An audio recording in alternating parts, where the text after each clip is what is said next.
Problema ni Richie Pablo, 37 taong gulang, ang pagiging makakalimutin. Hirap umano siyang makaalala ng muka at pangalan ng kanyang mga kliyente.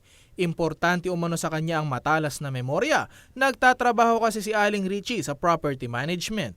I have observed na nag-decrease yung capacity ko to memorize things. Things. Names and faces as well.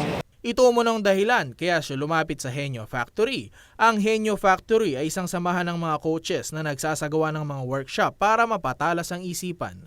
Ayon kay A. Soliman, Research and Development Director ng Henyo Factory, gumagamit sila ng iba't ibang learning module para mapabilis at maging epektibo ang pag-aaral ng isang estudyante.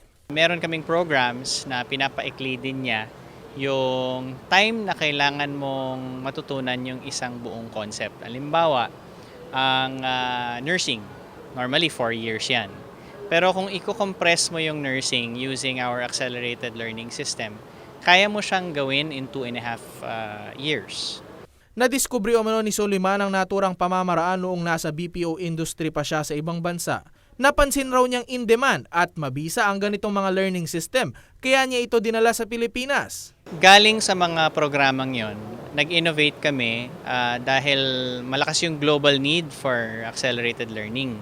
Na-innovate namin yung system nung magamit siya sa mga iba't ibang call center, kung saan ang training kailangan mabilis, pero pag alis ng mga nag-aaral, kaya na nilang gawin yung trabaho na kailangan. Maaari din umano itong magamit ng mga estudyante at senior citizens. Improve awareness and focus, store information, at mabilis at wastong recall o memorya ang matututunan sa 6 na session sa Henyo Factory. Si Pablo, nakakadalawang session na dito at nakatulong umano ito sa kanya. Yes, because na-build yung confidence ko na kaya ko pang ma-improve yung capacity ko to memorize. Ako po si Joshua Lansangan, alerto, alisto sa pagbabalita.